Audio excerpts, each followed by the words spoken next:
법률 상담 공작소 블로그를 운영하고 있는 우 실장이라고 합니다. 만일 본인이 유부남인 것을 알고도 만남을 하던 중 발각이 되었다라고 하면 이후 이루 말할 수 없는 힘든 시간을 보내게 되고 그러다 결국 상간녀 소송을 당하게 되는 것 같습니다. 만일 본인이 원고의 청구를 기각시킬 수 있는 상황이라고 하면 반드시 기각을 위해서 대응을 해서 판결로 가야 합니다. 그런데 만일 본인은 기각을 시킬 수 있는 상황이 아닌 경우에는 무조건 위자료가 인정이 되는 상황입니다. 이런 상황에서 본인 또한 유부녀인 경우에는 선택 방법은 남편 모르게 본 소송을 진행한 후 구상금 소송을 하거나 또는 남편에게 알린 후 맞소송을 하는 것입니다. 만일 본인이 남편 모르게 소송을 진행할 수 있는 상황, 즉 소장도 남편 모르게 받았고 그리고 추후 위자료가 인정되면 그것도 남편 모르게 납부할 수 있는 상황이라고 하면 일단 남편 모르게 진행을 해서 마무리해야 합니다. 그런데 만일 소장은 남편 모르게 받았지만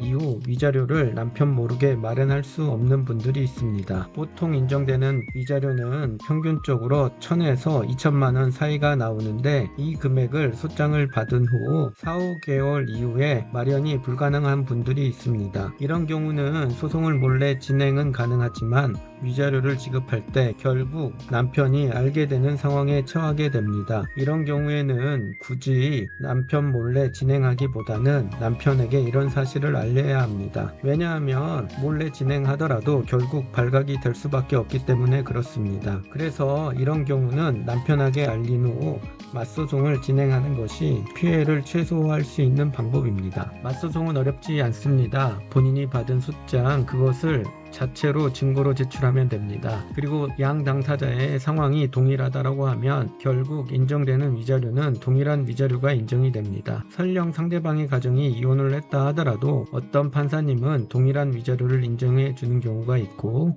더 인정되더라도 큰 금액이 아니기 때문에 경제적으로 피해를 최소화할 수 있습니다. 그리고 원고의 가정이 이혼을 하지 않았다라고 하면 맞소송의 경우에는 결국 본인 사건과 관련해서 서로 위자료를 주고받지 않고 대신 다시 만나거나 연락을 하면 위약벌 조항을 포함시키고 다시 만남을 할 경우에는 큰 금액의 위자료를 지급한다라는 합의서를 작성하고 종결되는 경우가 많습니다. 이렇게 서로 주고받지 않고 끝내는 것이 가장 최선의 상황이라고 할 수 있고 실제 이런 일들이 종종 발생하고 있습니다. 일단 맞소송의 경우에는 본인의 배우자의 경우에는 원고이기 때문에 변호사를 선임해서 진행한 후 상대방이 끝까지 판결로 가겠다 하는 경우에는 본인이 당한 상간녀 소송에 대해서도 변호사를 선임해서 진행하면 되고 혼자 진행을 해도 됩니다. 이렇게 진행하는 것이 피고에게 경제적으로 피해를 최소화할 수 있는 방법입니다. 저희도 항상 피고들에게 말씀드리지만 맞소송을 할 수 있는 상황이면 무조건 맞소송을 해야 하고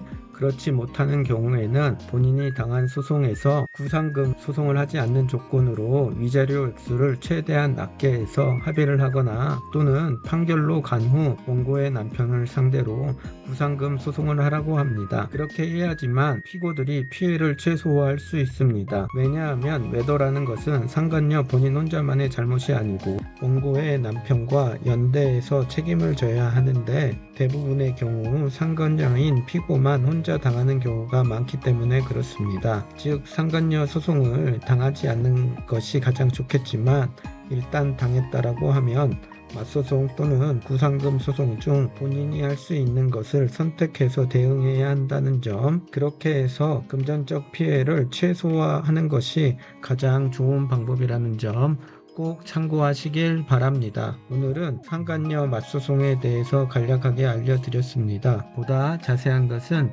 법률 상담 공작소 블로그를 확인하시거나 저에게 연락을 주시면 보다 더 자세하게 상담해 드리도록 하겠습니다. 오늘도 저희 영상 시청해 주셔서 고맙습니다. 감사합니다.